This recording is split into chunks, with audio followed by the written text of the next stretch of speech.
आप एक चर्चा कर रहे थे, जब मैंने सुना कि विकास की चर्चा, आपने कई ऐसी बातें कही, कई विकास की गाथा सुनाई, जिसमें गौशाला आरओबी की भी आप चर्चा कर रहे थे कि मेरे द्वारा जो है गौशाला आरओबी बना गया, 20 से 25 हो गया। नीतीश भी हैं लेकिन पुल नहीं है। नहीं, बात सही है। जब आप सरसरी निगाह से देखिएगा तो ऐसा ही दिखेगा, लेकिन जब उसके अंदर में जाइएगा, क्योंकि आखिर अब उस समय नहीं, हम आपको बता रहे हैं, मेरा प्रयास था, काम भी हुआ। इसमें 2 जगह टेक्निकल दिक्कत आई। एक कि बीच में डिजाइन पर आया, जो आरओबी जो रेल क्रॉस करता था, रेलवे और जो डिजाइन था, तो उसमें था कि सुधार का आवश्यकता है।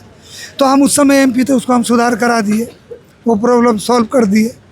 जब दोबारा काम शुरू हुआ तो जो फंड होता है, तो वो जो कंस्ट्रक्शन कंपनी है वो 2 भाई का है, तो दोनों एक साथ काम करता था, दोनों भाई अलग हुआ, तो उन लोग का प्रॉब्लम है। ये वर्क का प्रॉब्लम नहीं है, ये इंजीनियर और सिस्टम को समझना चाहिए। काम जिसके हिस्से में रहा, पेमेंट इसको ना होकर के दूसरे को हो गया, तो ये टेक्निकल फॉल्ट आया। जब हम लोग को पता चला तो विभाग को बोले कि या तो उससे रिकवरी करिए, आखिर वो रिकवरी करिए और उस काम को शुरू करिए। कहीं ऐसा तो नहीं कि आपके समय वो कार्य चालू हुआ और जो अभी तारी कन्वर हैं उनके रीजन में बन जाए फीता, वो काट लें, इस कारण से काम अधूरा पड़ा हुआ है? नहीं, ऐसा गंदा सोच तो कभी है नहीं।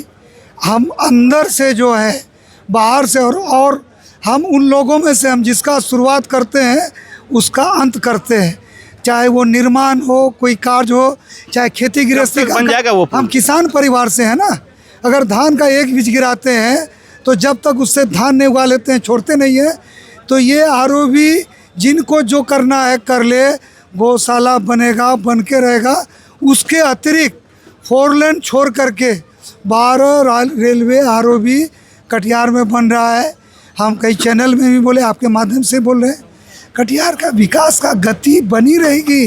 नीतीश जी काम करने वाली सरकार, एक एक काम को कर रहे हैं। ये जो एमएलए एमपी क्या बोलेगा, उससे पहले सारा चीज़ वहाँ बताया हुआ है।